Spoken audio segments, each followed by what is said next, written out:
Well, good evening, ladies and gentlemen, and welcome to the Melbourne Town Hall, where for the first of the third series of debates, we've managed to have the audience spill up from the floor and start to fill the upper reaches of the hall. So it's wonderful to have you here tonight. On behalf of St James Ethics Centre, the Wheeler Centre, the Melbourne Food and Wine Festival, The Age, the City of Melbourne and the ABC, all of whom have worked together to make this event possible, I'd like to welcome you here to the Town Hall, as I say, for the first debate in our third season. Tonight we are gathered on the traditional lands of the Kulin Nation, and I wish to acknowledge them as the traditional owners. I'd also like to pay my personal respects to their elders and to the other elders of other communities who might be here tonight. My name is Simon Longstaff. I'm the Executive Director of St James Ethics Centre, and I'm delighted to chair tonight's debate. Now, I should mention that later on in the proceedings there will be an opportunity for you within the audience to contribute to the debate, speaking for up to a minute for or against the proposition if you're minded so to do. And so you should know that the event is being recorded by the ABC for subsequent broadcast both on ABC One television and on ABC Radio National. Some of you may be inclined to be tweeting during the course of tonight, so if you are, let me give you the hashtag. It's #IQ2OZ, IQ2Oz, and that's the one you can use and you'll be able to see how you trend. Now, there are some basic rules for this debate. You will have seen them outlined on the order paper provided. Some of them are just procedural, about the time that people are going to speak, but others are more important in terms of the spirit in which we undertake this contest of ideas. We are strongly encouraging our speakers here, and if you speak in the debate itself, to be passionate and committed in the views that you might express. But we also ask you to respect the intrinsic dignity of the people who are participating, whether they're on the stage or in the hall. It's about having respectful disagreement, even though that might be passionate in tone. Now, hopefully everybody, as you entered, was asked your opinion about the topic. Are you for, against or undecided? And if you were, then that will have been recorded. What you should have found on your seat when you came in is a ballot paper, and that will be cast later on when we have the formal vote. Those ballot papers are very simple to use. If you're for the motion, you put in the for side. If you're against, cast the against side. But if you're still undecided, and I hope that you won't be by the time you cast your ballot, then just leave the ballot paper joined together and cast it as a whole, and it'll be counted as still undecided. Now, the form of tonight's debate is as outlined in the order paper. The topic is that animals should be off the menu. And it's now my intention to introduce each of our speakers, and I'll introduce them as a bit of a job lot, all of the speakers for the affirmative and then all of the speakers for the negative. And after I've introduced them, each side, I'd ask you to welcome them then as a whole. The first speaker for the affirmative is Peter Singer, born in Melbourne, educated at the University of Melbourne and the University of Oxford. He's taught at the University of Oxford, La Trobe University and Monash University.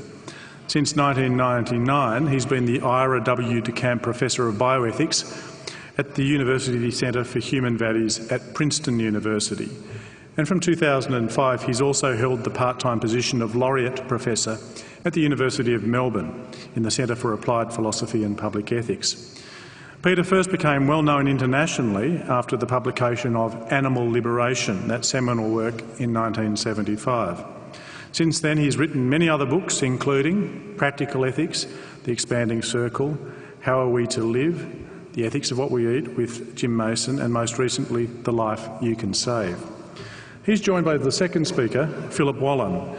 He was formerly Vice President of Citibank, specialising in corporate finance, mergers and acquisitions, and at the age of 34 was rated by Australian Business Magazine in their top 40 Australian headhunted executives. But at the age of 40, he witnessed cruelty on such a colossal scale that it affected him profoundly. He decided to give away everything he owned with warm hands and to die broke, and he says so far he's right on budget. Today he devotes his life to children, animals, the environment, the terminally ill, the homeless and the arts. He supports over 500 humanitarian projects in over 40 countries with schools, orphanages, shelters, sanctuaries, clinics and scholarships. And he's received the Order of Australia and in 2007 was Australian of the Year in Victoria. And finally, joining the team for the affirmative is Veronica Ridge, a senior editor at The Age, who's currently editing the Life and Style section of the Saturday Age. Previously, Veronica was editor of Epicure, The Age's weekly food and wine section, and in 2010 won the Best Food Journalist Award at Le Cordon Bleu World Food Media Awards for 3 articles published in Epicure on food ethics and the future of food. She's held several senior editing positions involving education, the arts, literature, entertainment, cultural and social trends, health and lifestyle and property. She's got an honours degree from RMIT University in literary journalism and studied philosophy, as I discovered during the chat before, although she struggled with some of the French philosophers, as we all do. A proud Melburnian, long after starting out as a cadet reporter, Veronica still gets a daily thrill from the publication of beautifully crafted words on newsprint and online pages. Please welcome them all.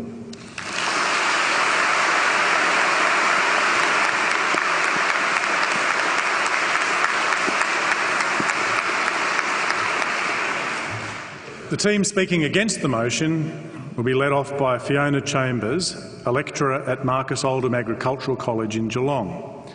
She holds a Diploma of Applied Science in Agriculture, specialising in animal health, nutrition and genetics, and is undertaking a Master of Animal Breeding Management at Sydney University. Fiona has farmed organically at her Dalesford property since 1990 and began breeding Wessex saddleback pigs in 1995. She's a founding director of the Rare Breeds Trust of Australia and is a director of the Rare Breeds International World Board. She's delivered papers on the subject of sustainable farming and the conservation of farm animal genetic diversity at conferences both here and overseas. She's received a number of awards and fellowships in her 20-year farming career, most recently the 2011 Delicious Food Heritage Award and Best Bacon, the Foodie's Guide to Melbourne from 2010. She's been inducted into the Melbourne Food Hall of Fame. Bruce McGregor is an animal scientist of international standing in his fields of animal production science. His voluntary community environmental work has been acknowledged with a Centenary of Federation medal. Bruce works at Deakin University and is the author of over 450 research, technical and advisory publications and is an associate editor of the international journal Small Ruminant Research. His interest in geography, history, biodiversity have led him to visit many traditional animal production systems across the globe. Growing up in rural Victoria instilled in Bruce a love of nature and an addiction to Aussie rules football, a St Kilda supporter. He's been involved with many community environmental groups, but particularly environmental restoration and protection of the Merri Creek catchment in Melbourne. Bruce is a long-term supporter of Oxfam, Bush Heritage Australia and other philanthropic causes. And last but not least, Adrian Richardson, head chef at Melbourne's La Luna Bistro and a co-host of 10's Good Chef, Bad Chef television program. For many people, air travel and good food are mutually exclusive experiences. But for Richardson, it was one that led him to the other. I started working in kitchens, he says, part-time to pay for my lessons, and that's where it sort of kicked off. I gave up the flying lessons and went back to school. Since then, he's worked in some of the most prestigious kitchens around the world. Growing up in a household with a melange of North African, Middle Eastern and Italian cuisine, Richardson's heritage definitely helps explain his enthusiasm for quality food that's packed with flavour. What his heritage doesn't help explain is his interest in all things blood and guts, given one side of his family are in fact strict vegetarians. Nevertheless, when it comes to meat, Richardson wrote the book on it. Literally, it's called Meat, and it was released in 2008 and provided readers with a simplistic guide on how to buy, cook and enjoy meat. Please welcome the speakers for the negative.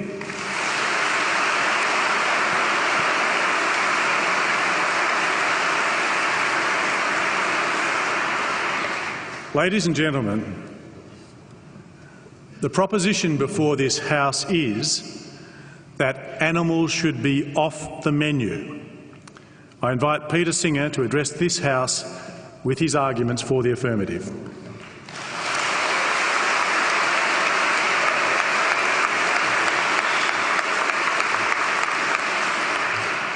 Thank you very much. It's a great pleasure to introduce this topic on behalf of the team that I'm leading. I think we will show you convincingly that animals should be off the menu. We'll do this by ranging through a number of different issues. Briefly, we'll speak about health. We'll speak about the best use of the food we produce. We'll speak about environmental questions. We'll speak, of course, about animal ethics. And we will also, particularly Veronica Ridge, will tell you that with animals off the menu, it doesn't mean that you can't have delicious food to eat. So that is essentially our case, and we are, to echo what Simon Longstaff just said, passionate and committed about this topic. So let me just briefly outline the reasons along these lines, and I will do it roughly in ascending order of importance. In other words, I'll leave the most important, which for me is the ethical argument, to the end. So firstly, health. Really all we need to argue, given the strength of the other points that we have to make, is that we can live a healthy life with animals off the menu. And I think the evidence for that conclusion is overwhelming. There are, of course, a lot of lifelong vegetarians, in fact second and third generation vegetarians, who are ample evidence of that. I'm not one of those myself. I've been a vegetarian for about 40 years, but I certainly find it a satisfactory, healthy diet. And there is now accumulating a lot of evidence that indeed the eating meat is likely to be bad for you. We're not here to say that any amount of whatever animal you might eat is necessarily going to shorten your life, but the evidence is accumulating. Just last week there was a new study published in the Archives of Internal Medicine, led by scientists at Harvard, one of the biggest studies, a study that has followed more than 100,000 people for an average of over 20 years, so a very difficult, time-consuming study to do. And the headline is particularly focused on red meat, that even small portions of red meat are likely to increase your chances of dying of a variety of causes, including cardiovascular disease and cancer. We've known for a long time that particularly bowel cancer or cancer of the colon and colorectal cancer are associated with red meat consumption. This study showed that it doesn't take a lot of red meat eating in order to increase your chances of dying of these diseases, and red meat consumption also increases your chances of getting diabetes. This was a carefully controlled study, and I think the evidence for that is now pretty conclusive. So there are a lot of other aspects of health which we don't have time to go into, but it does seem that in many respects people who do have animals off their menu are likely to live healthier and longer lives than those who have animals on their menu. Secondly, food use. We feed enormous amounts of grain and soybeans to animals, and in doing so we waste most of the food value of the grains that we're feeding them. Depending on the species, the animals may return to us somewhere between 1/10 and 1/3 of the food value of the grains and soybeans that we put into them. Some people worry about the use of grain for biofuel, that this is raising world food prices and making it harder for the poor to be able to afford the grains that they need to live on. But in fact, the amount of grain and soybeans that is fed to animals is something like 3 to 4 times as much as the grain that is converted to biofuel. So this is a huge problem. We're talking about something like 750 million tonnes of grain plus additional quantities of soybeans being fed to animals each year. You divide that up among the population of the world, it's really enough to feed the world's poor if only we could distribute it properly and get it to them. So we are just wasting vast quantities of food in order to produce the large quantities of animal products which are, generally speaking, at least partly grain-fed. Thirdly, the environmental question. We all know about factory farms which are locally polluting in many ways, producing enormous amounts of manure which are real problems and tend to pollute rivers and waterways. But we're now increasingly aware that animal production is a major factor in climate change. The United Nations Food and Agriculture Organization said it a few years ago in a report called Livestock's Long Shadow, that animal production, livestock production, is a bigger contributor to climate change than all of transport. All of the buses, trucks, trains and cars and aeroplanes. And in fact, I think that's an underestimate because it doesn't really include the full weight, the full damage that methane does to the environment. Standard studies say that methane is 25 times as damaging to climate change as carbon dioxide. That is if you take it over a century, because methane breaks down more quickly than carbon dioxide. But if you think that we really need to slow climate change, not just in the next century, but in the next 20 years, before we reach what Tim Flannery has called the tipping point, when it gets too late to prevent climate catastrophe, then methane over 20 years is 72 times as damaging to the environment as is carbon dioxide. And animals, particularly ruminant animals, produce large quantities of methane. And it doesn't help if they're on grass. Some people might think that if you have your cattle out on grass, they're not grain-fed, it's environmentally more friendly. Well, as far as climate change is concerned, sadly, and I say sadly because I do think it's a better life for the cattle, but sadly, it's actually worse. Per kilo of beef produced, cattle on grass produce at least 50% more methane than cattle fed grain, because they need more grass, and it's the digestion of the grass by the ruminant system that produces the methane, or digestion by the ruminant system, and it takes more grass, more digestion to produce a kilo of beef. So there is no way of having ecologically sustainable beef unless someone invents something that stops the cattle digestive system producing methane. Beef and other ruminants generally, but beef is certainly the worst offender, are contributing massively to climate change. Finally, let me come to the issue that started me a vegetarian more than 40 years ago. I don't think that we are justified in treating other sentient beings as things for us to use for our pleasure and convenience. And essentially, that is what we do in meat production. We take other sentient beings, we use them in ways that are convenient for us, of which, of course, the factory farm is the most egregious example, confining them, preventing them moving freely, just so that the meat gets a little bit cheaper. And I think that that is an abuse. I think that's a form of speciesism. That is, it's a prejudice against taking seriously the interests of beings that are not members of our species. We, I believe, are ethically obliged to give equal consideration to the interests of all sentient beings. Now, I don't say that that means they have equal rights with us. They obviously don't have the right to vote. They don't have the right to freedom of speech. That doesn't make sense. But given the interests that they have, interests in not feeling pain, interests in satisfying their basic instincts and desires, then I believe that we should give the same weight to them being able to live that kind of life as we would give to our own interests in living a decent life, and that is precisely what commercial meat production never can do. Thank you.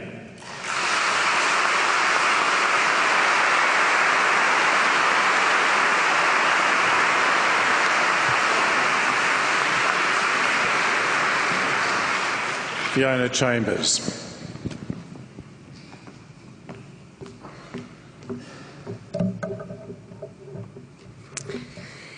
A mere 15 species currently account for over 90% of global livestock production.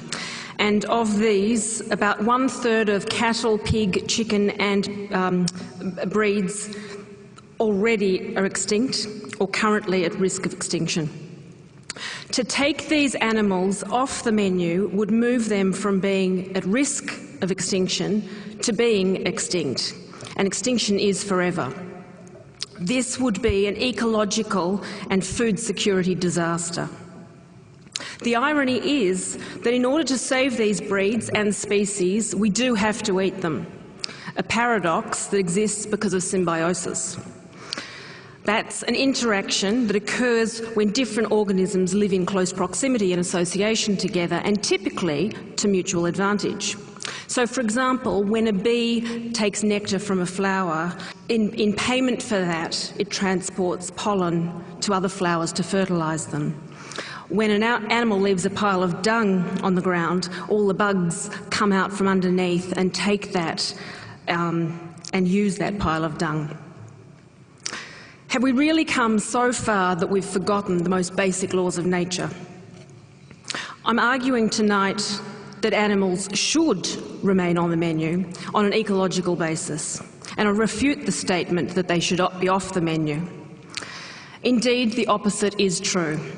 Animals are a fundamental part of agricultural biodiversity and must remain on the menu for two prime reasons. Firstly, animals are a vital link in the global ecology and as such are inextricably linked with the environment and the future of our food. And secondly, because they serve many important social, cultural, as well as biological functions. Animal welfare and sentience, however, are not, I believe, at the centre of this debate. Ecology is, and we ignore that at our peril. Far from being the ecological vandals they're made out to be, they fulfil a number of ecological services. They work in biologically diverse ecosystems that have evolved over thousands of years of evolution and domestication in partnership with humans. And at the heart of this relationship is the building of soil.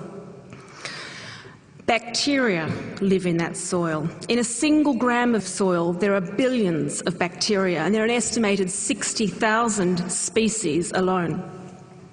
Most of those are yet to be named, but what we do know is some of those bacteria are nitrogen lovers, and they take nitrogen from the air, from the atmosphere, and they make that available to plants.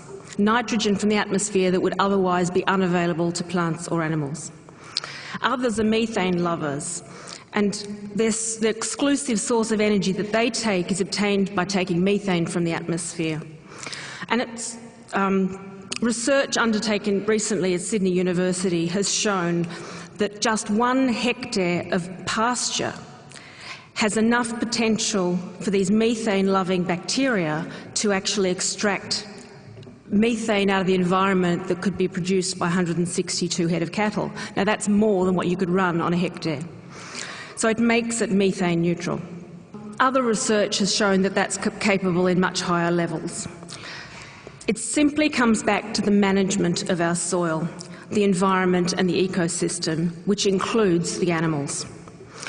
What happens as well is you've got fungi in the soil that live at the roots, and those fungi transact and interact with the plants, providing they take carbon and they give the plants food and water. And this is where the animals come in. If you think about a tree has branches above the ground and roots below. With a plant, when the animals come along and graze that plant, they slough off the roots at the bottom, and that's what builds soil. The most simplistic arguments that I've heard to justify vegetarianism often compare the efficiency of just 1 hectare of land, comparing what animals can produce and what plants can produce. But this doesn't take into consideration the fact that you cannot crop year after year after year the same bit of ground. You take that same bit of ground and you put a pasture phase in, and animals form an intrinsic part of that rotation. We need to be farming for the future, for our children's future, for our children's children's future, not just for now. because we don't inherit the earth from our ancestors, we do borrow it from our children. The best way to achieve sustainability is through rotating and alternating arable paddocks between cropping and pastures. An animal phase incorporated into the cropping rotation can provide the perfect ecological balance. Managing the grazing systems by how often and for how long the animal grazes, mixing the species of animals that you use, sheep and cattle, for example. A skilled farmer works in harmony with the ecosystems so that the environment does truly stay in balance. This is not something that has to occur always on a small scale. This can happen on a large scale too. And we see examples in Australia where millions of hectares are run in exactly this way with low-impact grazing systems. So I disagree that animals cannot be raised in a humane and in an ecologically sustainable way. The environment has been created so that it can take up every bit of methane that these animals give off. In terms of the social and cultural functions of livestock, we see examples all over the world where people live in harmony with animals. Hmong people in China working in the terraced rice paddies in the northern part of Vietnam or southern part of China, without the buffaloes that they live with to plough these terraced steep terraces for their rice, without the pigs that they eat to support them in these high remote villages, without ducks and fish to eat the bugs, the mosquito larvae that exist in the rice paddies. Without all of these things, these people would not exist and work the land as they do. They would not then capture the rainfall in these mountainous areas and stop the erosion. All that rainfall would go downstream and cause erosion, and the fertile deltas downstream would not be able to grow food for their populations. Ecological farming is the key. In 1543, Copernicus first suggested that the Earth revolved around the Sun and not the Sun around the Earth. It took 70 years for Galileo to support these same views, and he was tried for heresy by the Inquisition, sentenced to spend the rest of his life under house arrest because this view questioned the strongly held beliefs about the dominant position of humans and the supremacy of God. It only took 400 years to the Vatican to issue a formal apology to Galileo, so we now know that the Earth does in fact revolve around the Sun. But we don't have 4 years to get this right. Animal welfare and animal sentience are important. They're important just as the Earth and the Sun are important, but they are not the central issue. Without diminishing at all the importance of this, the highest animal welfare standards alone do not guarantee us ecologically sustainable farming system, and this must be our highest priority because our future food security depends on it. FAO supports this view and has stated the conservation and sustainable use of biodiversity for food and agriculture play a critical role in the fight against hunger by ensuring environmental sustainability while increasing food and agricultural production. Thank you.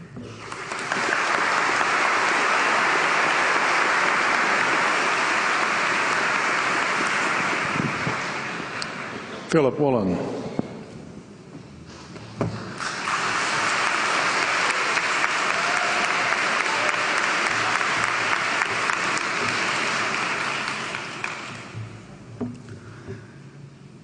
King Lear, late at night on the cliffs, asks the blind Earl of Gloucester, "How do you see the world?" And the blind man Gloucester replies, "I see it feelingly. And shouldn't we all? Animals must be off the menu because tonight they are screaming in terror in the slaughterhouses, in crates and in cages, vile, ignoble gulags of despair." You see, I heard the screams of my dying father as his body was ravaged by the cancer that killed him. And I realized I'd heard those screams before. In the slaughterhouse, their eyes stabbed out and their tendons slashed, on the cattle ships to the Middle East, and the dying mother wail as a harpoon explodes in her brain as she calls out to her calf. Their cries were the cries of my father. And I discovered that when we suffer as equals. And in their capacity to suffer, a dog is a pig, is a bear, is a boy. Meat today is the new asbestos, more murderous than tobacco.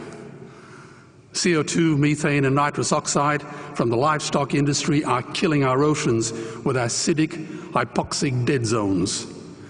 90% of small fish are ground up into pellets to feed to livestock. Vegetarian cows today are the world's largest ocean predators.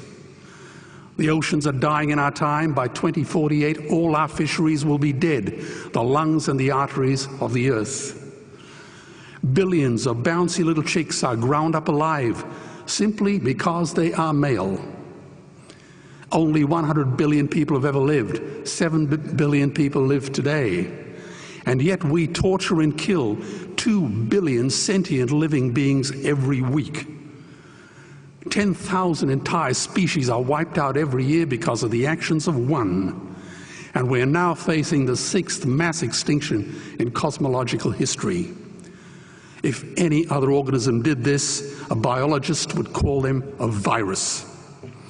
It is a crime against humanity of unimaginable proportions. But happily, the world is changing. 10 years ago, Twitter was a bird sound. www was a stuck keyboard. Cloud was in the sky. 4G was a parking space. Google was a baby's burp. Skype was a typo. And Al-Qaeda was my plumber. Victor Hugo said, "There is nothing more powerful than an idea whose time has come." Well, animal rights today is now the greatest social justice issue since the abolition of slavery. Do you know there are over 600 million vegetarians in this world? And that is bigger than the United States, England, France, Germany, Spain, Italy, Canada, Australia, New Zealand, all put together. If we were one nation, we would be bigger than the 27 nations of the European Union. Can you believe that? And despite this massive demographic footprint, we are still drowned out by the raucous hunt and shoot and killing cartels who believe that violence is the answer when it should not even be a question. Meat kills animals, kills us, and is killing our economies. Medicare has already bankrupted the United States. They will need $8 trillion invested in treasury bills just to pay the interest, and they have precisely zero. They could shut down every school, Army, Navy, Air Force, Homeland Security, Marines, CIA, and FBI, and they still will not have the money to pay their doctor bills. And our Cornell and Harvard say that the optimum amount of meat in a healthy human diet is precisely zero. Water, as you know, is the new oil. Nations will soon be going to war for it. Underground aquifers that took millions of years to fill are now running dry. It takes 50,000 liters of precious drinking water to make 1 kilo of beef. Today, 1 billion people are hungry. 20 million people will die from malnutrition. Cutting meat by only 10% will feed 100 million people, and eliminating meat will end starvation forever. If everyone ate a Western diet, we would need 2 planet Earths to feed us. We've only got one, and she is dying. Greenhouse gas emissions from livestock is 50% greater than transport, as Peter said. Cars, trains, buses, ships, lorries, the whole lot. And as I travel around the world, I see poor countries who sell their grain to the West while their own children starve in their arms. And the West feeds it to livestock so we can eat a steak? Am I the only one who sees this as a crime? Believe me, every morsel of meat we eat is slapping the tear-stained face of a hungry child. When I look into her eyes, do I remain silent? The earth can produce enough food for everyone's need, but not enough for everyone's greed. We are facing the perfect storm. If any nation had developed weapons that could wreak such havoc on the planet, we would launch a preemptive military strike and bomb it back into the Bronze Age. But it's not a rogue state, it's an industry. The good news is we don't have to bomb it. We can just stop buying it. Sir George Bush was wrong. The axis of evil does not run through Iraq, Iran, or North Korea. It runs through our dining tables. Weapons of mass destruction are our knives and forks. Our proposition is the Swiss Army knife of the future. It solves our environmental, water, human health problems and ends cruelty forever. The Stone Age didn't end because we ran out of stones. This cruel, disgusting industry will end because we run out of excuses. Meat is like the 1 and 2 cent coins. It costs more to make than it's worth. And I come from the bush. Farmers are the ones with the most to gain. Farming won't end, it would boom. Only the product line will change. Farmers would make so much money they won't even bother counting it, and I'd be the first to applaud them. Governments would love us. New industries would emerge and flourish. Health insurance premiums would plummet. Hospital waiting lists would disappear. Hell, we'd be so healthy, we'd have to shoot someone just to start a cemetery. So tonight I have 2 challenges for the opposition. 2 challenges. Meat causes a wide range of cancers and heart disease. Would they name one disease caused by a vegetarian diet? And 2, I'm funding the Earthlings trilogy. If the opposition is so sure of their ground, I challenge them to send a copy of the Earthlings DVD to all their colleagues and all their customers. Go on, I dare you.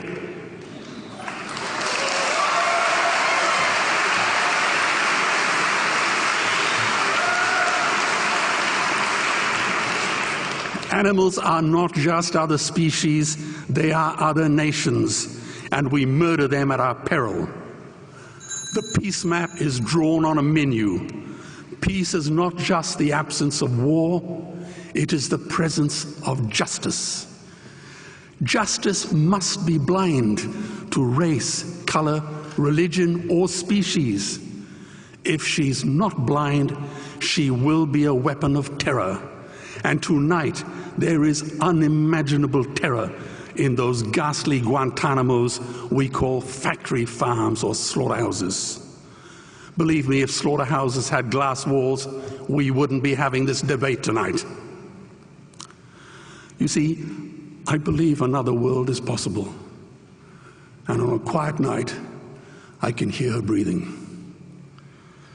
Let's get animals off the menu and out of these torture chambers. Please vote tonight for those who have no voice. Thank you.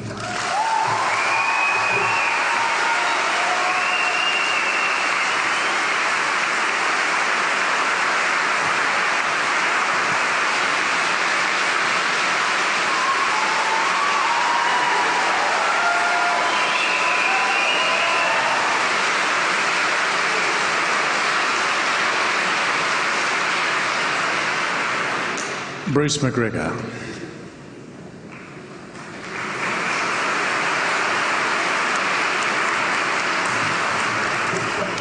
Well, I'm on a hiding to nothing, aren't I? But being a St Kilda supporter doesn't really matter.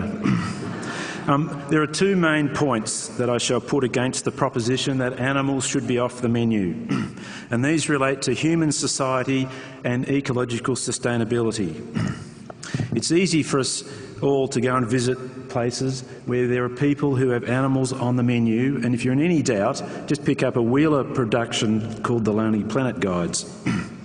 And in the Lonely Planet Guides you'll find directions to find Mongolian pastoralists who milk goats and horses, people in the Andes who use llamas to carry their goods, Tajik women who cook bread on fires fuelled by dung, and Japanese and Chinese fishers who use cormorants to catch their fish to feed their families every day.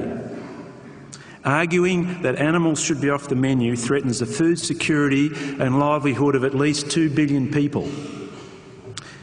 In relation to human societies, there are 3 points which I wish to make.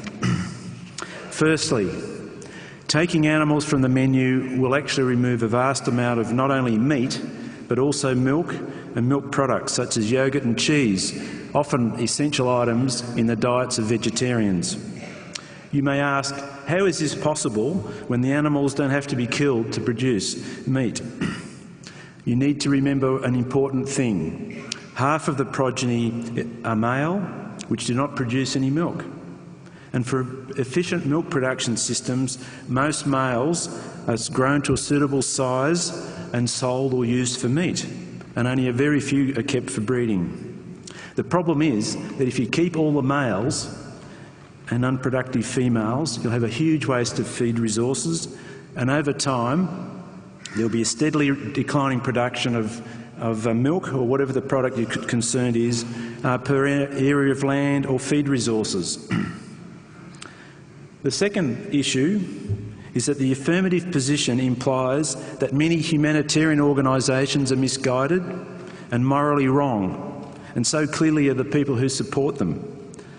Organisations such as the Australian-based Oxfam and the United Nations Food and Agriculture Organisation have advocated for years that to improve human welfare, we need to improve animal farming practices across the developing world. For example, the US-based Heifer Project International has run their Women in Livestock Development program for more than 20 years. Why have they done this? They've done it because women told them that they wanted healthy children in a healthy environment. They were sick of living in places covered in dust storms. Women told them that they wanted animals. And to do this, the Wild Women program provides them with animals and training. The women build up their herds and provide milk and meat for their children, and they generate income by selling their surplus. Without the use of animals for meat, there would be many more people trapped in poverty, and I'll explain that further as we go. The third point is that animals are also very important in many traditional economies as they are used as a bank and represent people's families' wealth and inheritance. This is underwritten by the value of the animal as meat. Livestock such as chickens, rabbits and goats are sold when these people need cash for cash transactions. Thus, if all markets were removed for meat by the stroke of the affirmative team's pen, food production will decline, food prices will increase, and 2 billion people will head towards starvation, probably losing their life savings and inheritance. Does the affirmative team really think these people are morally wrong? Have they considered all the implications for a large slice of the world's population by taking animals off the menu? I don't think so. So I've purchased a small gift from Oxfam to remind them of these issues.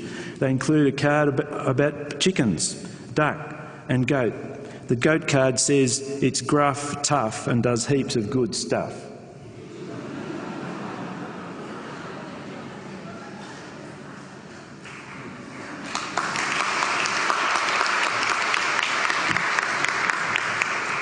Now, the relevance of that is related to the 3 ecological points I wish to make.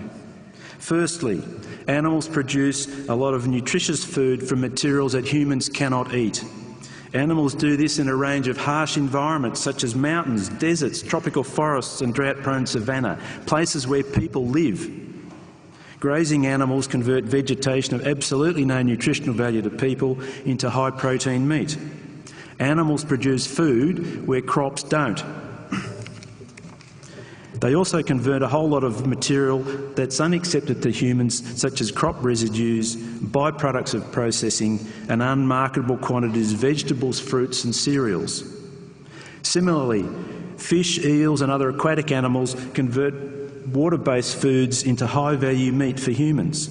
There are many systems where various wastes and products are fed into ponds, thus feeding fish to provide food for humans and animals. Only 38% of the world's land surface is agricultural land, including 11% that's arable, used for crops, and about 2% for permanent crops like orchards. Is it the affirmative position that we should cease producing food from the other 25% of land which can support animals but not crops? Is this true? The second ecological issue is that the natural surplus in many natural populations can be sustainably harvested for human food. Humans usually overlook the fact that natural losses occur in every ecosystem, because without natural losses, each ecosystem would become overstocked with ageing and diseased animals. Depending on the system, a half or more of each generation is naturally lost to disease and predation. Thus, in a well-managed system, natural losses can be harvested for meat. Obviously, this is only acceptable if the ecosystems are managed carefully and sustainably. I'm not here to advocate harvesting of endangered species or the exploitation of threatened ecosystems, but there is evidence that farming of endangered species can help with their survival.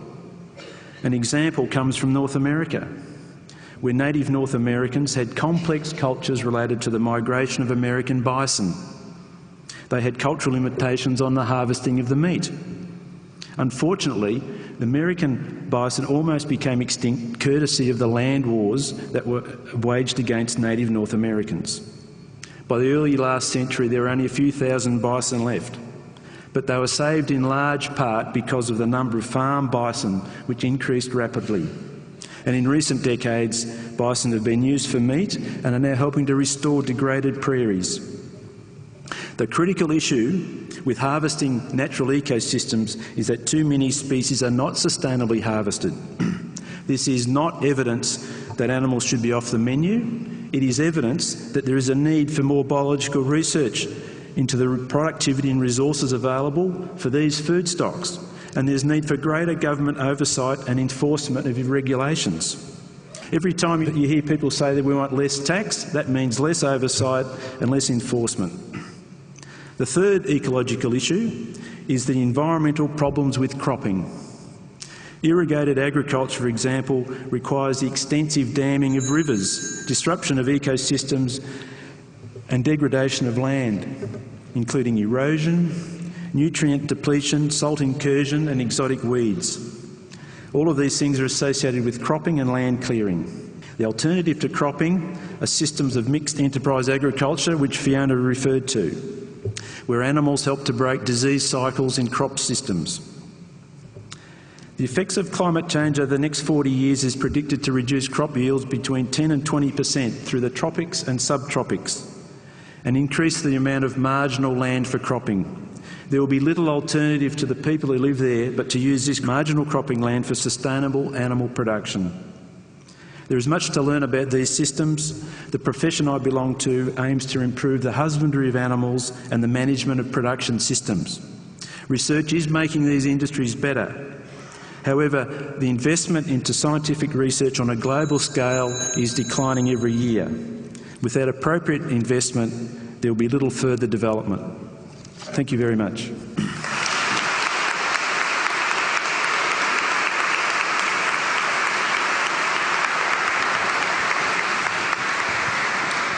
Veronica Ridge.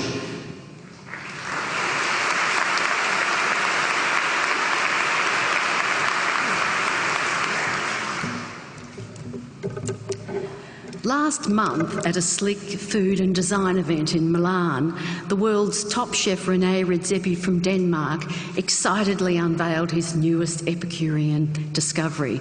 It was simple enough. An innocuous-looking pine frond gleaned from the forests of Scandinavia, apparently with a citrus tang to die for. René enthused, the flavour is like thousands of grapefruits. He told those gathered at the chef-in called Identità Milano, we did high fives for a day in the kitchen when we found that. Now, I'm not suggesting that we should all follow a diet of Danish pine fronds, juniper berries and mosses and lichens that Redzepi forages from the forest floor. And yes, Redzepi also serves meat, some of it on the extreme side. There's poached deer, whale penis, and you can choose to devour a live wriggling shrimp in brown butter if you so desire.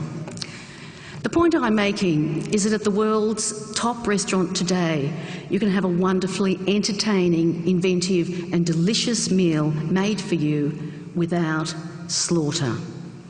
There has been a revolution in vegetarian and vegan cooking and eating in the past decade. A new generation of cooks are using vegetables, spices, nuts, seeds, herbs and all kinds of other seeds and nuts in incredible ways. Gone are the mung beans and bland wholemeal pies that accompanied the whiff of 1970s hippiedom. In fact, much of the pleasure and excitement in eating today is this new wave of vegetarian and vegan food that follows an ingredient-led locavore agenda. Let me share a dish with you from a distinguished European vegetarian restaurant, the Café Paradiso in Cork, Ireland.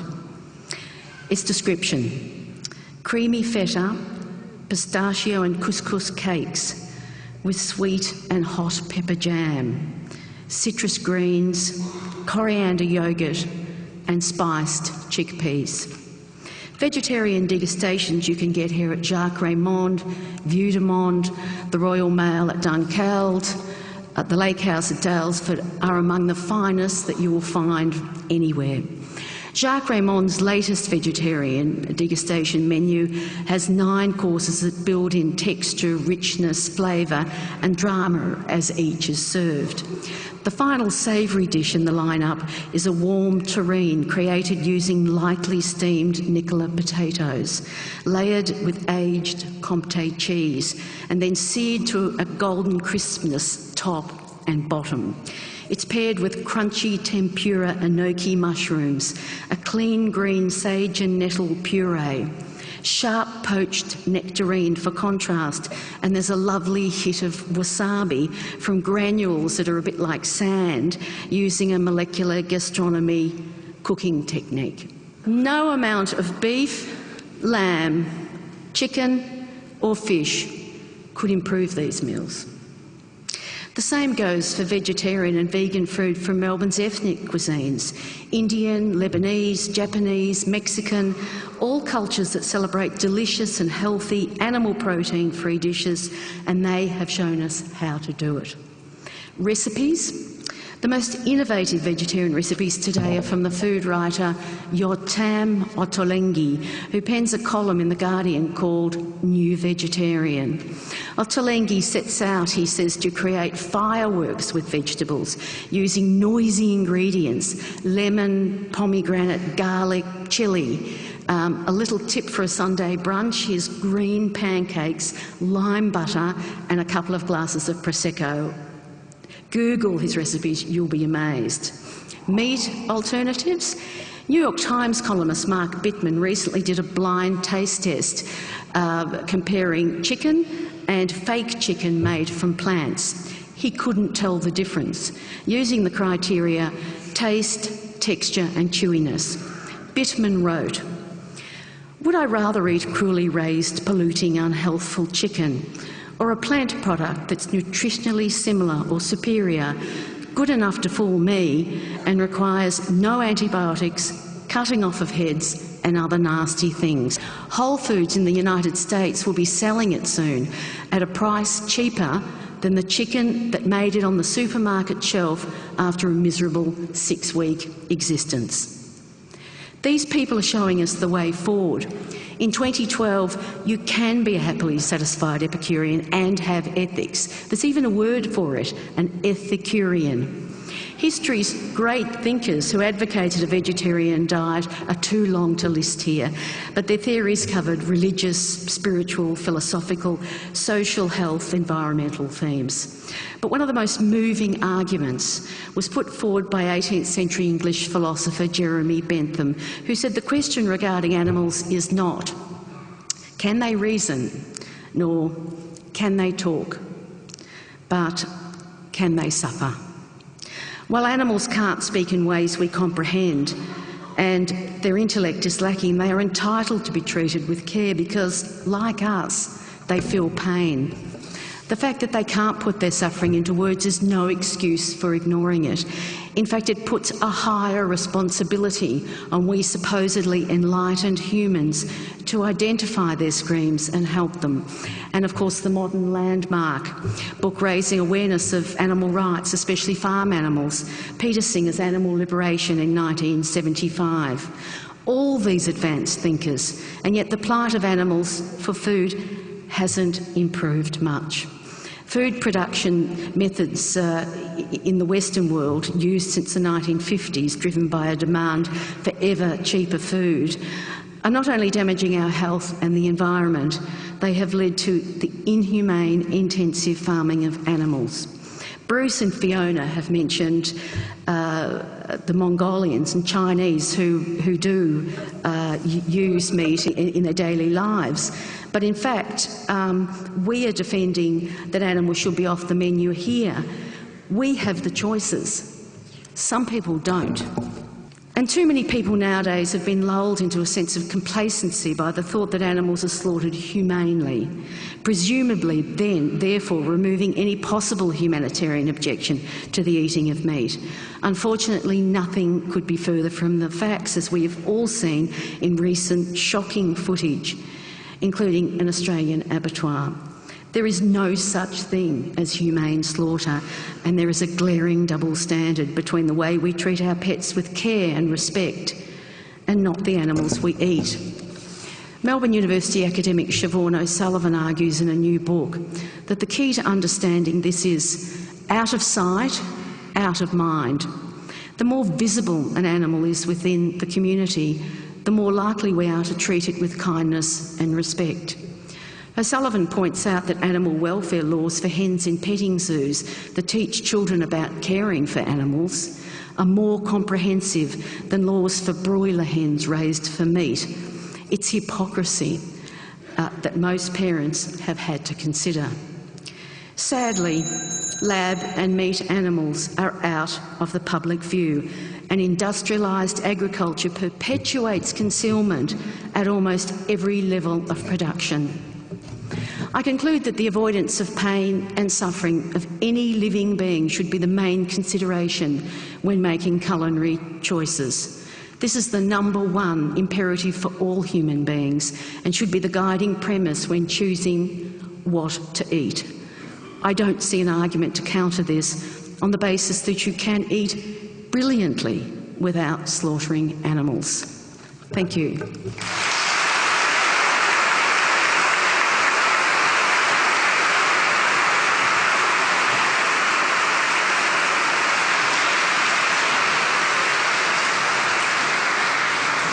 Adrian Richardson.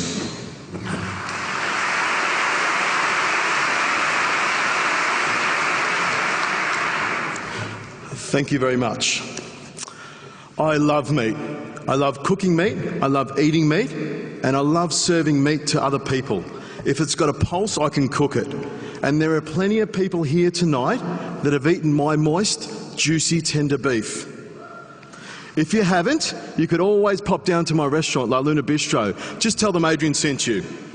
Well, we did an audience survey earlier on tonight, and the results showed that 78% of the people here tonight have eaten meat in the last 6 months. So I think that I can speak for the majority of people here that it'll be over our cold, dead bodies if you take meat or animals off the menu.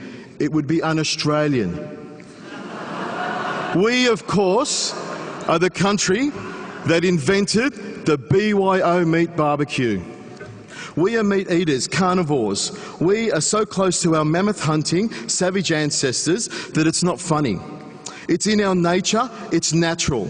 Imagine the days of roasting wild boar over hot coals underneath the stars. That was us, people. And if you have any doubt as to how close we are to our ancestors, you just have to go to any AFL website. Just click on any link. Collingwood's got a good one. Now for the other 22%, the vegetarians, the non-meat eaters, and their friends, the vegans. I can see you almost bracing yourself, thinking I'm going to take a swipe. Well, that's not happening tonight. I have a confession to make in front of all of you. I'm actually half vegetarian. Well, half of my family are vegetarian, Dad's side. My grandparents, Peter and Kathleen Richardson, brought my father and 9 of his siblings up to be staunch vegetarians.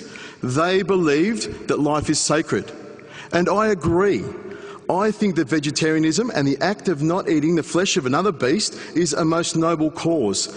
They made that choice, they believed in that choice, and for that I have always had a great deal of respect for them. But it all comes down to choice. If you don't eat meat, great, bully to you. But if you do eat meat, which most of the world's population do, it's how you choose that meat. That's important, and that's what this debate should be about. Now, I'll just clarify my half-vegetarian bit. For the first 2.5 years, I was a vegetarian. That was Dad's choice. I didn't eat any meat. But that all ended one Sunday afternoon. I was sitting on my grandmother's knee, my nonna, my Italian part of the family. They ate meat, and a chicken wing magically appeared. I suspect a little foul play was at hand, but that chicken wing was devoured. It was devoured so much that the bones crumbled in my hands. And you know what? I made the choice from then on. I would eat meat, I would enjoy meat, and I would have respect for the meat. But a month later, my dad, the vegetarian, he was seduced by the same cunning beast. A whole roast chicken stuffed with rice, lemon and parsley, and a little garlic butter pushed underneath the skin of the breast to baste the chicken from the inside as it cooks. Now that's a little tip for you next time you cook a chook. Now I've heard much talk this evening about how eating meat is unhealthy. It will cause you cancer and kill you, from experts who's talking statistics and studies. We all know how well statistics and studies can be manipulated. Just watch an episode of Today Tonight. I can only talk about my own personal experiences. My grandparents, my dad's parents, the vegetarians, ate very well. They grew their own fruit and vegetables, baked bread and cooked and ate the most amazing vegetarian food. They ate a balanced diet, a very healthy diet. They lived into their 90s, healthy and very happy. And my grandmother, she'll be watching this later, she's alive and well today at 92. My mother's grandparents, the Italian side, the Ferrays, they ate meat. They ate pasta, beans, fruit and vegetables, much of it grown in their backyard as well. What they ate was just as healthy as the vegetarians. They cooked and served me the most amazing Mediterranean food, and they both lived happily and healthy into their 90s. So to hear the argument that eating red meat will kill you just doesn't wash with me. I think it's a load of baloney. I think it's information manipulation. You know what kills you? Eating too much meat kills you. Too many chips, donuts, hot dogs, pies, all of the processed crap that's offered to us today, and even more so our kids. That's the stuff that will kill you. We need to eat a balanced diet, and a balanced diet means that meat doesn't have to be eaten at every meal. Just by having a few meat-free days and eating lots of green vegetables is a fantastic start. And by doing only these two things, we can have a huge impact on the planet and our bodies. I have to also include this for the ladies and my wife. Chocolate is also part of a balanced diet. As far as I'm concerned, if you eat a healthy, balanced diet, there is no health reason for not eating meat. And it's up to us to teach our kids. Sit down, eat together as a family, talk to each other. Take the time to set a good example to your kids. And this starts by turning the television off. If you want to stop factory farming, don't buy supermarket meat. There goes my endorsement deal. And stay out of fast food stores. Go to your local butcher. Remember them? I'm sure there's a few ladies here that do. Your local butcher will listen to you. Tell him, I want Victorian grass-fed beef, free-range pork from Fiona, free-range chicken, and Australian lamb. We know what the Kiwis do to theirs. Believe me, a happy animal tastes so much better. And I know because that's what I use at home and in my restaurant. La Luna Bistro, if you didn't get it before. Buy Fiona's pork. We know her pigs are cared for from birth up until that last second. And I think if an animal has lived a good life wandering the fields, eating green grass and nibbling on daisies and drinking streams in the sunshine, as long as the death is fast and painless. I don't have a problem with killing animals. It's a natural thing to me, and I've killed a few. Fiona's pigs have all good days and only one bad day. And believe me, Fiona's pigs are delicious. If you make the choice and put the money into the hands of the farmers, growers and sellers that are doing the right thing, eventually we will see change. Last night I was watching television and a KFC commercial came on. They're using free-range chicken. They're listening to us. Another thing that concerns me are meat eaters that don't want to acknowledge the fact that the filet mignon they're tucking into, that's so juicy and tender, was once a living thing and needs to be respected. They're the ones that should be eating the tofu turkey, the soy sausages and all those other fake meat products. We know eating meat has an impact on the environment. Everything we do has an impact. So if we're eating less meat and using humanely reared, sustainably produced meat, and the queasy meat eaters have switched to their fun bacon, don't you think that we're doing our bit to reducing the negative impact? For anyone to tell me that animals should be off the menu, I think is ridiculous. I think if we make the right choice, and that's what this whole debate comes down to, don't you think we can all enjoy a tender, juicy, grass-fed steak every now and again? Remember one thing, and this is the thing I want you to go home with tonight. Eat meat responsibly. Thank you very much.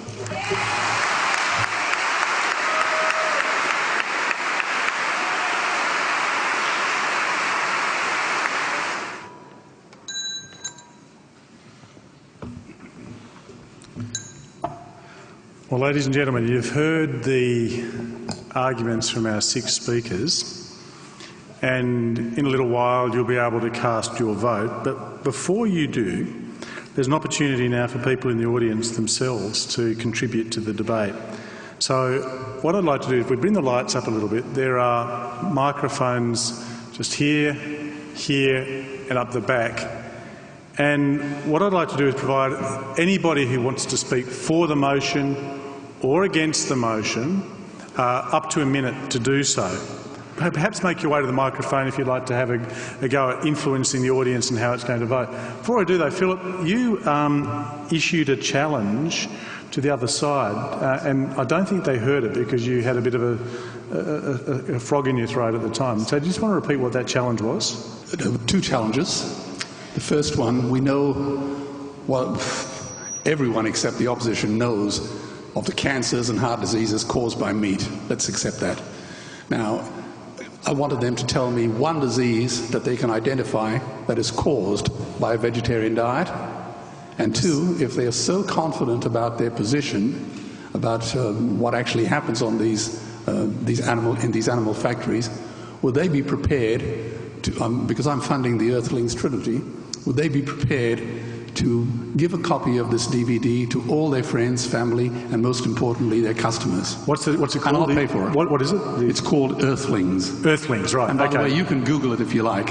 Okay, so if anybody wanted, and we'll come back to you in a moment, I won't get you to respond just now, but if you believe that the factory farming process is defensible, and I'm not sure that you've argued that, then would you give Earthling to others? Okay, let's get to the audience. Now, we'll take it in order of for and against so that there's an equal chance, and I'll start over this side first. So is there anybody there who would like to speak for the motion? Yes, if you do, if you could just give me your name, and then you've got for a minute and you'll get the bell like everybody else. So away you go. Great. My name's Matthew.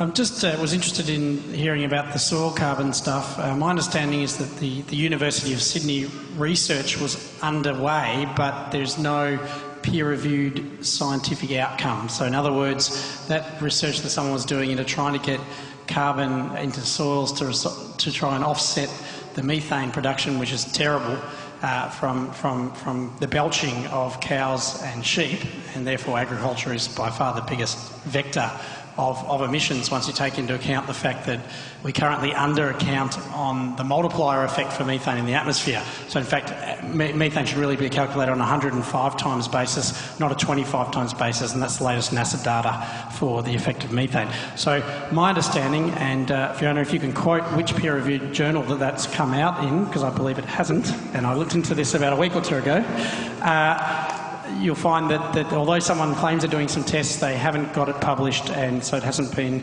agreed with by the scientific community more broadly. Okay, opportunity, Fiona, for you to respond. Have you seen a peer-reviewed journal article?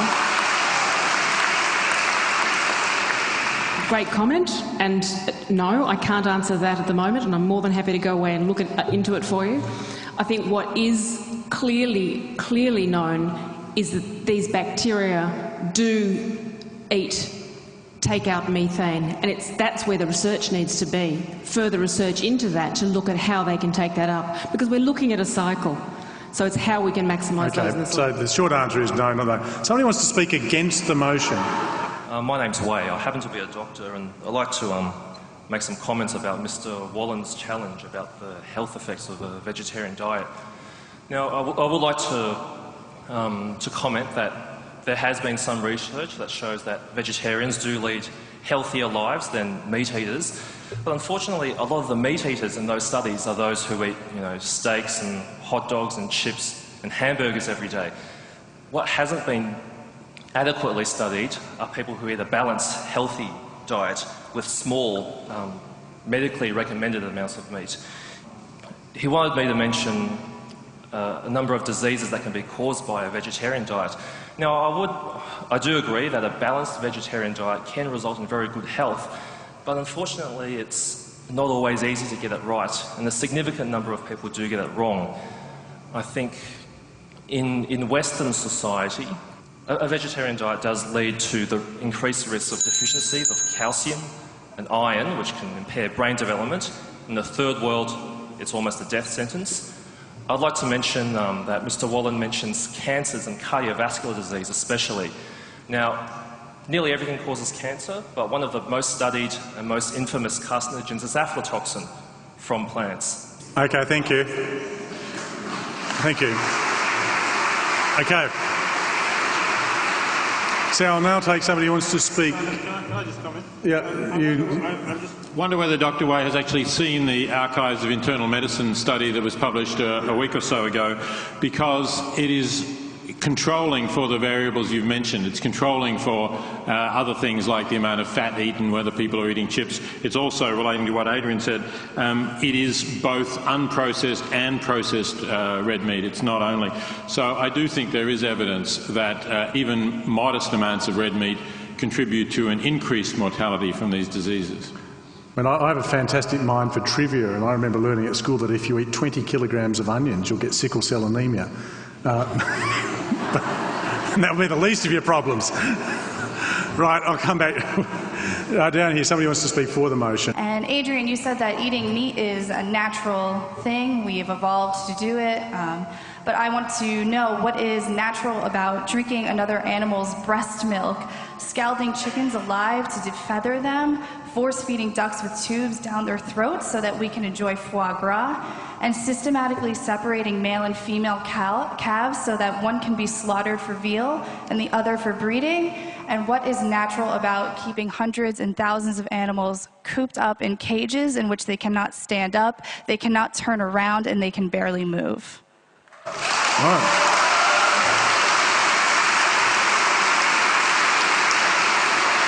Adrian. Well, what you pull out is the worst stuff that's going on in the meat industry. I don't use foie gras, I never have and never will. I use free-range chickens. That's what I like.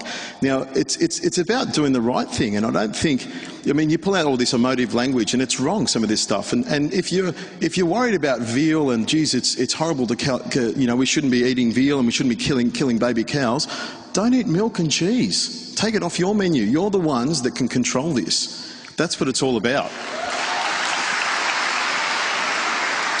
If you don't want to eat these things, don't buy them, and the people who are providing it will stop doing it. They'll start growing soybeans or whatever else you choose. Okay. Is there somebody down here who would like to speak against the motion? Yes, you come forward then, you take priority. Thank you. My name's Michael O'Neill. I actually raise rare breed cattle in a very ethical manner, so much so that Fiona Chambers actually sells them through her farm shop. My question is for the four team. The third speaker highlighted a number of dishes that leading chefs here and internationally all serve, and held them up as a paragon of vegetarianism. Over half of them contain dairy products. One of the principal arguments with the 14 is the cruelty aspect and the ethics of meat production. The dairy industry is possibly one of the most unethical industries. How can they advocate dishes or that we should eat dairy product when dairy products come from milk? Milk can only be produced when a female lactates. For a female to lactate, it has to conceive and deliver a live birth. What happens in the dairy industry is that the progeny is taken from the mother so that the mother can produce obscene amounts of milk. I think we've got the point, so thank you very much for that. Now, and if there's anybody from the dairy industry, you can have a say in a moment. Who wants... This was really directed to you, wasn't it, about your dairy included recipes? We don't agree with using dairy products either. I could have given you a vegan example for every example I gave you there. We were looking at, my argument was the slaughter of animals and the inhumane treatment of animals. If there'd been more time, I would certainly have gone into the mistreatment of animals in the milk industry and the dairy industry, and I could have given you 1,000 recipes that any of these restaurants would have served. Are you arguing against dairy with the same vehemence as you would against the meat industry? Yes, I am. Right, okay. Somebody who wants to speak for the motion from up the back. Is there anybody up there that's waiting to speak? I've just got a couple of points that I want to address from the side speaking against. The first one is that I felt like the actual moral issue of the sentience of the animals themselves wasn't really addressed by the side speaking against, and when it was the last speaker, sorry, I forgot your name. You mentioned that if you do see the moral issues of eating sentient beings, then eat less meat. But for me, that's on the same spectrum as not eating meat at all. It's just probably taking less action. Another issue that I found with your arguments was one of you mentioned human superiority and certain thinkers having different ideas on the kind of speciesist view that humans have had throughout history. I found that kind of ironic, considering I think that's the debate that we're having right now, is, you know, how important we are as opposed to the rest of the other beings that we live on Earth with. And I feel as though the bringing up certain cultures in other countries is kind of a form of cultural relativism, where you kind of remove yourself from the moral dilemma and excuse it because it is a different culture. Okay, thank you. Just hold that. We'll come back to you in a bit later. We'll get a few more people. Somebody who wants to speak against the motion? Yes, down here. And then we'll take one for the motion from over there. Yep. Hi. Just putting aside sort of the actual consumption of meat once it's... or the consumption of animals after they've been slaughtered. If it's no longer an economical situation where we are eating meat, then what do you actually imagine happening to those animals? Would they, I mean, what is the ethical argument behind that? So it's really, what's the alternative for animals if they're not going to be eaten in the world of this thing? Again, hold that, we'll come back to that. And a speaker for the motion down here. Yep, I have a question directed at, is it Bruce in the middle? Bruce? Hi. All right, Bruce, I'm a Yank, and I was delighted when you mentioned one of my favorite species of animal, which was the great American bison. And I think you'd be interested to know that it wasn't that the great American bison was driven down to a few thousand in number. They were driven down to 27 in a number. And the reason that the great American bison were driven near extinction was because of the cattle industry. And the reason that Native Americans were driven off their land was to make room for the cattle industry. And to this day, the Montana Department of Livestock, and I grew up in West Yellowstone, Montana, continues to slaughter great American bison for the very reason that the cattle industry and the meat industry is afraid that they're going to compete with their cattle over grazing lands. I'm very concerned about biodiversity. Phil Wolin and Peter Singer brought up the very good point that we're facing this great mass extinction, and when the greatest threats to species surviving is ocean pollution, global warming, and deforestation, and the meat industry is the largest factor in all three of those things, I wonder how meat is good for biodiversity. Thank you. Yeah.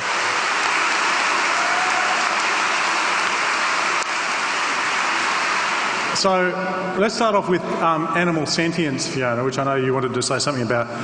I was going to firstly respond to the speciesism side of things, because why limit it to a sentient being if we're not going to be speciesist? My point was that bacteria and fungi are by far the biggest determinants for us going forward, and we're just completely ignoring them because we're so human-centric and so sentient being-centric. That was my argument. Right, okay, well that's something. Now, do you want to say anything else about sentience? Anybody? Yes, Bruce. A comment about this, because if people need to eat something to live, and we're making a choice between eating live plants and other things. So the argument that's been put to you is that we shouldn't eat sentient animals, but we're allowed to eat plants, which are living things. So you need to really get your ethics clear here about what you are doing as a biological organism, which actually you depend on bacteria in your gut actually to digest most of your food anyway. So you're going through a different process altogether. So we need to be clear what the questions are. And the question that we were asked to debate was that animals should be off the menu, not for us, off all the menus. It doesn't say off our menu or you know, Peter Singer's menu. It says off the menu. Thank you. Now, let's go to a couple of things that were put. One question was about, coming from the floor, Philip, which I think you wanted to answer, was in relation to how should the animals that are no longer going to be eaten, how are they to live? And then I want to, perhaps Peter wants to come in. Let's take this as a serious question about whether or not one's ethical concerns should extend beyond those of other sentient beings to other forms of life, other orders of being. How should we think about that? So, Philip, you have a crack at the first one. You ask, what are we going to do with the animals that we've already got sitting on Earth with us right now?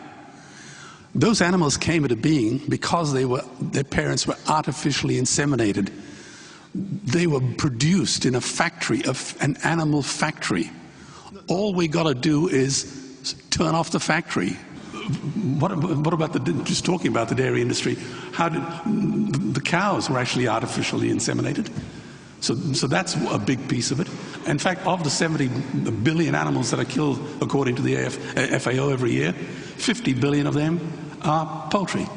And so let's assume, however they come into existence, yes, the cages are thrown open, the pastures are made free range, and the animals wander the world. What happens to them? They're not going to overrun us. You know, let's face that. How will they fare?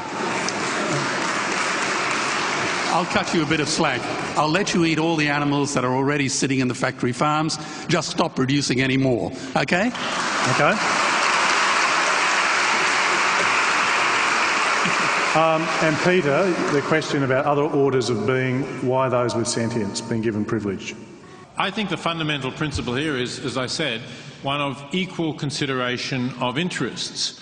Now, I think to have interests, you have to have experiences of some sort. We have interests in not feeling pain and in enjoying our lives, and so do non-human animals generally, certainly birds and mammals, I would say all vertebrates. I'm not going to go to the wall saying that an oyster is capable of feeling pain, and if somebody wants to say, well, I'm going to leave oysters on my menu, I'm not really going to argue against that. And certainly I don't think that bacteria are sentient beings, and so I don't think that they have interests. So giving equal consideration, You can give equal consideration to oysters and bacteria if you like, but if I'm right in saying that bacteria anyway have no experiences, are not conscious, then it's just giving equal consideration to no interest at all. So it's like when you try to multiply 12 by 0, you still get 0. So I think it's the same sort of thing. If there are no interests there, I don't think that thinking ethically about them for their own sake really makes sense. Of course, they may play a role in the natural ecosystems and they may be instrumentally useful, but I don't think their interests or they can't at the foundation of ethics in the way that sentient beings do. Okay, let's take a few more comments from the floor. Yep, please. Speaking for the motion. My name is Kaylee and I wanted to begin by thanking all the speakers for their contributions this evening. I've got more of an observation really, and it's been touched upon briefly already, so I'll try and be quick. I just wanted to say that the fact that the team in the negative chooses to focus on primarily the ecological side of the debate only and to reduce animals to mere units of production, to items on a menu and to their usefulness in terms of means to human ends, I think it shows a reluctance and perhaps a fear to engage on the ethical issues that arise from eating animals. So that's my first observation. And secondly, in response to the idea of choice and that we choose to eat vegetarian or vegan or we choose to eat meat, where is the choice in this debate for the animal that is factory farmed and that is produced? Thank you. Okay, thank you. Is there somebody who would like to, up the top there, who'd like to speak against the motion? Yes, up the top. First of all, I think that the strawman argument about factory farming is a bit boring at an intelligent debate, because I can't think that there'd be anybody in this room who would actually be in favour of factory farming, and stand up if you are. I think that that's not what we came to debate, though. It's about whether meat should be on the menu or off the menu. And the questions about moral relativism and cultural relativism that we've all heard just now have also elided the role, although it's been canvassed briefly, elided the role of meat in the global south. And for us to sit here in our kind of luxurious first world lives and have a choice about vegetarianism, which I respect, I think is unconscionable to apply to others who don't have the same choices. And so if you're going to take the moral position, you need to be very careful about whether you're taking that position for others whose best source of nutrition might be the family pig that's in the field nearby, that's part of their agroecological system. Okay, thank you.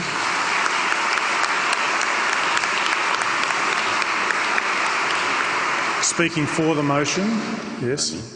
I'd just like to make explicit, I think, a point that I think is implicit in what the animal ethicists have already said. That is that we're not carnivores. We eat meat by choice. Why would you choose to kill another animal and eat its flesh when you could choose not to? I think meat feeds much more than our body. I think eating meat feeds our ego. Because by choosing to eat meat, we are demonstrating that we are powerful enough to dominate and kill other animals for reasons other than survival. We demonstrate it through technology on a farm where animals are kept in cages, no matter how big or small.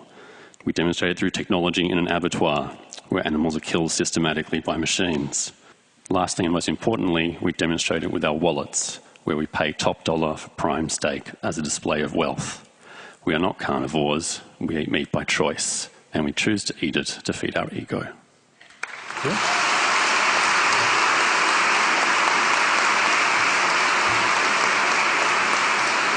Anybody down here who wants to speak against the motion? Yeah. First, I guess a question for Veronica. Did you know that Yotam actually also eats meat and is a meat eater, and that his second book, Plenty, was all about vegetarianism, but in the sort of the foreword of the book, he actually talks about the fact that he enjoys eating meat, and that perhaps some people here aren't aware that one of your pin-up chefs, etc., is actually a carnivore. Are you aware of that fact? I'm very aware of it. Yeah. He's made it very clear for many years that in fact he is a meat eater, but he's also a very inventive food writer, and that's why he was employed by The Guardian at a time when the readers wanted clever, exciting vegetarian food. But I'm certainly aware that he does eat meat. It's, the point I'm making is that his vegetarian recipes are really clever and creative and well worth looking at. Okay, so you've got 32 seconds to go. 32 seconds. Okay, I guess question for all those on the force side. Have any of you bought a wool suit or wear leather shoes now in the last sort of 6 months? I'd like to answer that for me. Yep. Many years ago, when I'm a merchant banker, I jetted around the world like some big shot. And my favourite food was filet mignon and lobster, a fact of which I'm so profoundly ashamed. Today, I don't consume any animal products. The shoes that I wear, my belt, even my watch band have no animal products in it. And I can now look in the mirror in the morning with a clear conscience.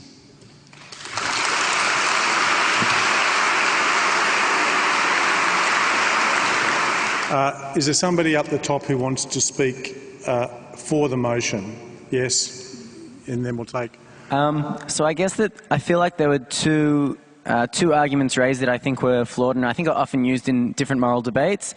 I think the first one is the idea that if something is natural and humans have done it historically, then it makes it okay.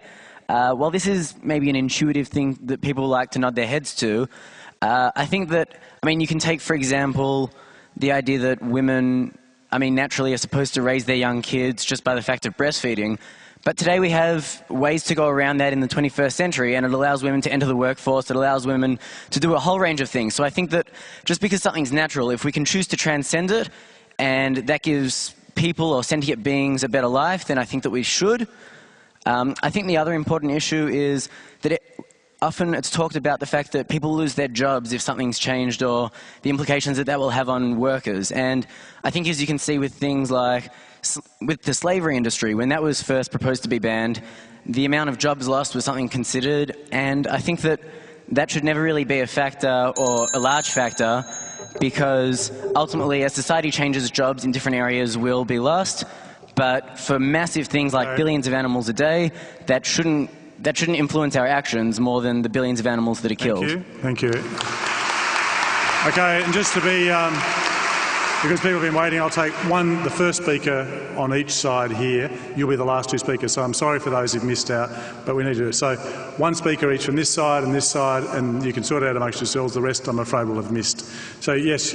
I do not believe that it is appropriate to kill animals and put them on a grill and then smother barbecue sauce all over them, because how would you feel if that was you, or your child, or your sibling, or even your mother? How would you feel if that was you? It's just treating animals a different way because they cannot talk, and their only defence is simply the people who are vegetarian. Okay. And the final floor speaker will be this gentleman. I wish to respond to many claims made by those saying, those who are on the against side. But I think it all is summed up by the fact that in many things in life we have a win-win situation, and this is one of them. There's really nothing to be weighed up, and the idea that there is something to be weighed up usually is generated by those who profit from the thing that is causing the suffering. And that is certainly the case here. In terms of being natural to eat meat, well, I'd advise someone to try, if they can, to attack and bite a cow or another animal using only what they have now, their so-called eye teeth. Without tools, you can't do it. Without tools, you can't fly, and you can't do a whole lot of other things that humans are not naturally capable of doing. In terms of bacteria, well, the total weight of bacteria exceeds the weight of all other living things. They're not going to disappear without some cows. And it's worth noting that animals in the wild also produce excrement. And needless to say, in terms of biodiversity, cutting down trees and breaking up the topsoil, salinating the soil, then killing the animals on the soil and ultimately causing heart disease to the humans who eat the animals, needless to say, kills more animals than being a vegetarian or preferably vegan. Thank you. No, you will in a minute. Yes, you will, but not right now. All right, two things are going to happen now because of the time. One is that people with ballot boxes are going to be coming forward to collect your votes. It's really important that you find your voting ticket because what you cast now by way of your ballot will determine the result of this argument. If you are still undecided, then leave it joined together and put it in the ballot box. Otherwise, tear it in half, for if you're with this side or against. Now, as people are summing up, you'll hear the speakers each being given 2 minutes to make some closing remarks. Because of the way in which Adrian needed to speak, I'll let him go first and we'll go in reverse order so that you can address issues, which means Peter will be finishing up. So please vote quietly, listen in to what people are having to say. Adrian Richardson, your 2 minutes begins now. For me, this is a personal choice. I have no problem with the, when I've done this before, I've killed an animal. In fact, when I was 12 years old, my father, the vegetarian, who he was a vegetarian, took me out to the back paddock of the farm we were living on, and I shot my first sheep. We skun it, we gutted it, and we hung it in the cellar for a couple of days, wrapped in cloth. That's the way you tenderise it. My father sat me down a couple of days later when we ate the meat. And he said to me, Adrian, this is where meat comes from. An animal dies so that you can eat meat. It's your job to make sure you use every part of it and treat that animal with respect. And that's the way I've lived my life, and that's what I do. That's why I eat meat. I have no problem with it. The gentleman over there said that we can't kill an animal with our bare hands. Well, I've killed a few chickens and a few rabbits with my bare hands. You know, and if I was out in the wild, that's what I would do. But I have no problem with it, and I'm sure there's a lot of people who don't have that problem at all. And if you have a problem with the death of an animal, then don't eat meat. I think it's a most noble thing. That's what I'm thinking.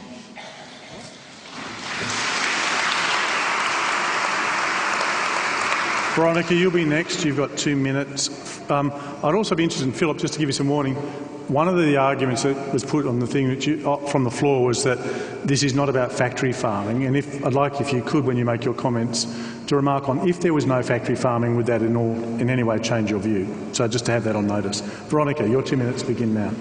Okay. I was the editor of Epicure for 4 years, and that time I watched the expectations of readers and the quality of vegetarian and vegan food increased to the point where it became exciting and clever. These days, vegetarian food is delicious, whether we're talking about more sophisticated Epicurean dishes or staples that can be flavoured with plant-based proteins, pulses, seeds, nuts, spices and herbs. Plant products, I believe, provide us with the necessary nutrients a human needs, and research certainly shows that conclusively that it's healthier than a meat-based diet and better for the planet. The demand for ever cheaper food has led to the inhumane factory farming of animals. With this as the basis of my argument, I believe the avoidance of pain and suffering of any living being should be the main consideration when making culinary choices. Food should be a celebration. It unites families and nourishes the soul. It is one of the ways we can tell people we care about them.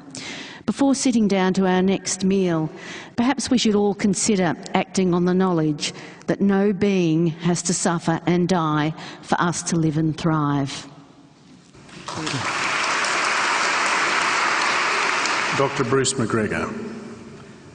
Yes, I think it's important to remind members of the audience that crop production, which involves the ploughing of ground, completely destroys biodiversity. But take note that when a place has been ploughed up for years and years to produce any crop, there is no biodiversity left. It's also important to remember that irrigation systems destroy biodiversity and river systems. So that, again, using irrigation for crop production is a problem.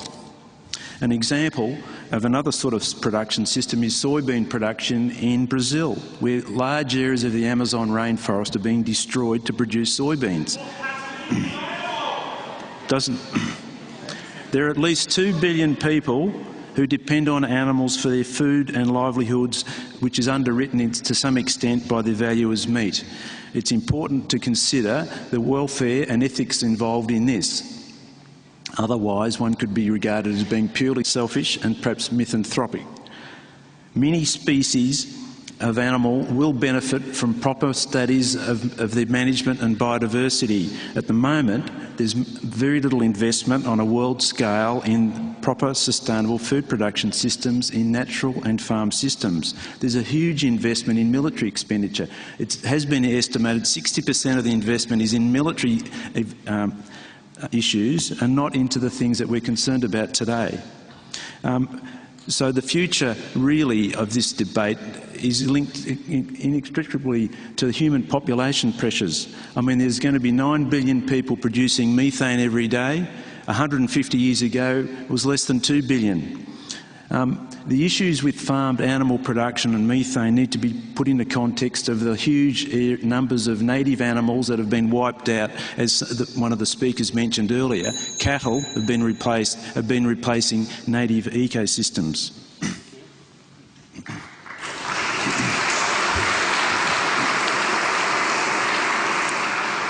Philip Woolen. Simon, I'll answer your question as long as it doesn't come into my response time. Okay. It'll only take me a couple of seconds. Yeah. I completely disagree with factory farming. Most of the animals, the meat that we consume today, comes out of factory farms. Plain and simple. Anyone who tells you otherwise is disingenuous, to say the very least. And I'm just surprised at the... But if there was no factory farming in the world... Yes. None at all? Yes. Would it change your attitude to the eating of meat? It would not change my attitude in the slightest. Right. Okay, that's what I wanted to have. Okay, to your statement. I'd like everyone here to just imagine another world. A clean, peaceful environment, healthy people, no cruelty, no killing, no screams. What type of person, some bright spark would come up and say, let's capture, cage, impregnate, torture and kill all the animals.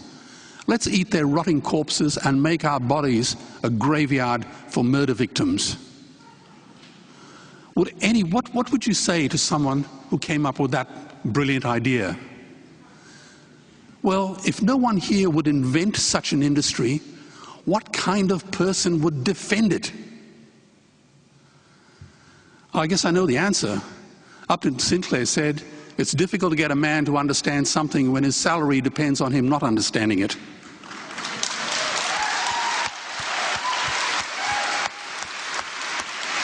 Now, during this debate, while we've been having this debate, 30 million animals have been murdered. So, as I say, I was a meat eater until I saw the atrocities committed against these powerless animals. Cruelty, if inflicted on a puppy or a kitten, would have landed the offender in prison for a long time. But if it's on a factory farm, it's okay. See, as I traveled around the world many years ago, I realized there were hundreds of animals I didn't eat. Dogs or cats, bears or bats, horses or hamsters, rosellas or rats. I ate none of them. So I simply added 5 animals to the list. Cows, sheep, chickens, pigs and fish. I've never felt better. So, I would say feeding a child meat is tantamount to tossing him a pack of Marlboros. The last sentence of Scott Fitzgerald's book reads, so we beat on, boats against the tide, drawn back ceaselessly into the past. I ask you, are we to live forever in a sick, smug and cruel past? The brutes and the bullies have been Goliath, but David is coming. Maybe he's in this room, maybe he's one of you. And if not you, who? And if not now, when?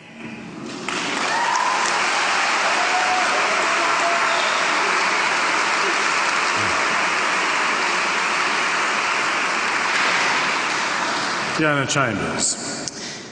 There's not one of us on this panel that is here that has tried to defend factory farming. That's not been what the argument's been about.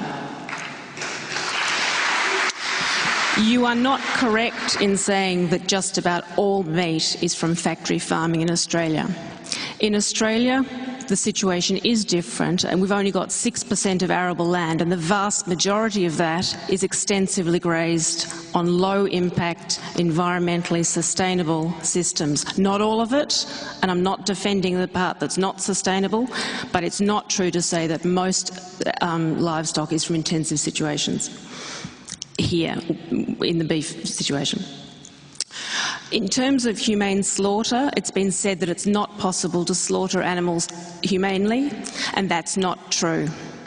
It's not true because I've seen and witnessed, I've seen bad slaughters and I've seen good slaughters, and animals can be slaughtered. They can be slaughtered without pain and without suffering, and it's our absolute responsibility to ensure that that happens every time if we're going to be slaughtering animals.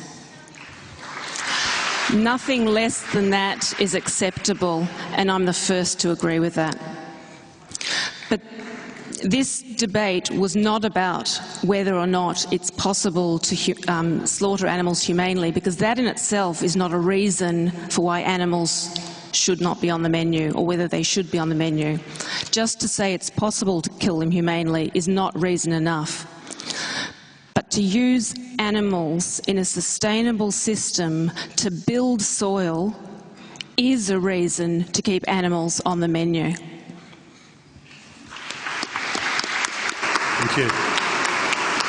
Peter, if you could, a question that was asked from up the back, which you might address just before you use your 2 minutes, was to do with whether or not adequate consideration has been given to people from other parts of the world and other cultures where the eating of animals for them may be their best source of sustenance. So is this a precious argument amongst people who are affluent to the extreme in comparison to them?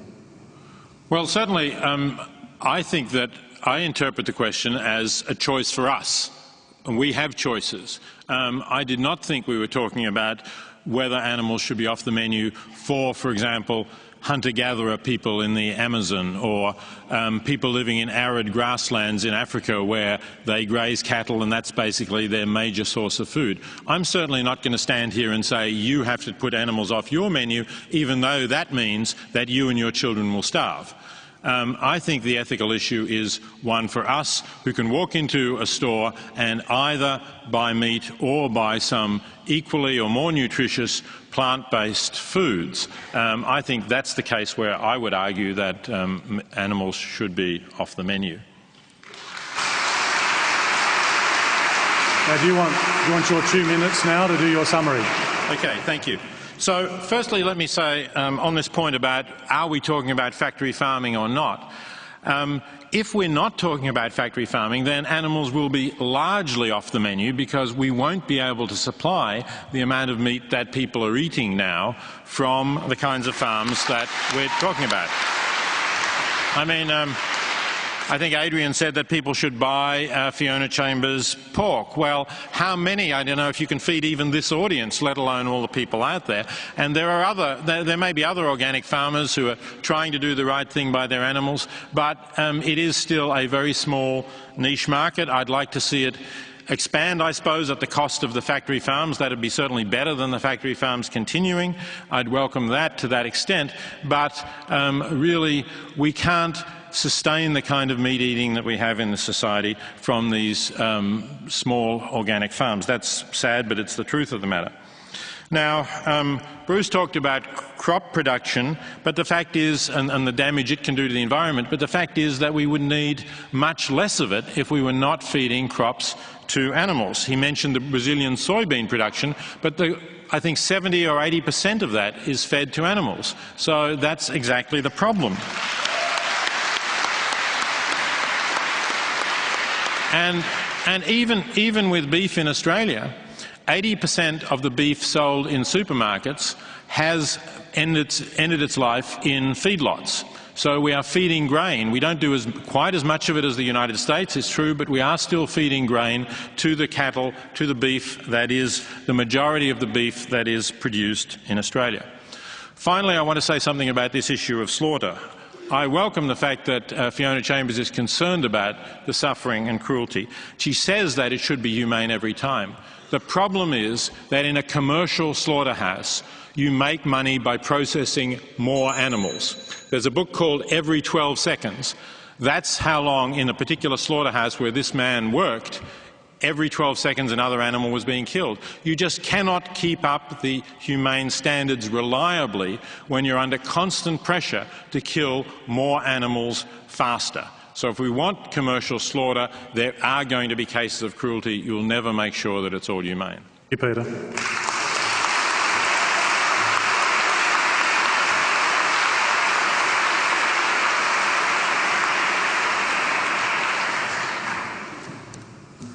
Well, I have the tally of the pre-debate poll and the votes you just cast there, but before I open up the envelope and see what's happened, I'd just like to thank a few people. To our partners here, the people from the Wheeler Centre who brought us all together, fantastic people from the Melbourne Food and Wine Festival. I'm sure many of you are here because of their advocacy for a discussion about this topic. The staff and management of the Town Hall, the volunteers who've conducted this ballot, all of them out there busily counting, the editor and management of The Age, who are a partner we've had now for 3 years, the Mayor, Alderman and officers of the City of Melbourne, the Managing Director and staff of the ABC and our supporters, AMP. The next debate is on the topic, and it's on the 8th of May, that freedom of speech is overrated. And I suppose it's a hard argument to advance given what we've been doing tonight. But before I even give you the results, whatever the result is, would you join with me in thanking Peter Singer, Fiona Chambers, Philip Wallen, Bruce McGregor, Veronica Ridge and Adrian Richardson.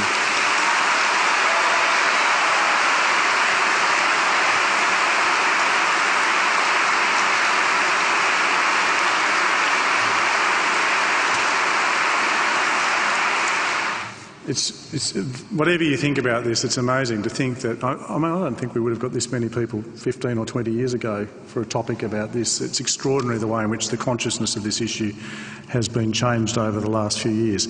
But you're not interested in my rambling reflections on that, are you? It's what happened in the debate. Well, here are the figures when you were surveyed coming in. The results were that there were 65% of people for the motion, 22.5% against, and 12.5% of you were undecided. At the end of the debate, the undecided has reduced to 6.9%. The against side has declined to 19.3%, which means it's been won with a whopping margin of 73.6% by the affirmative.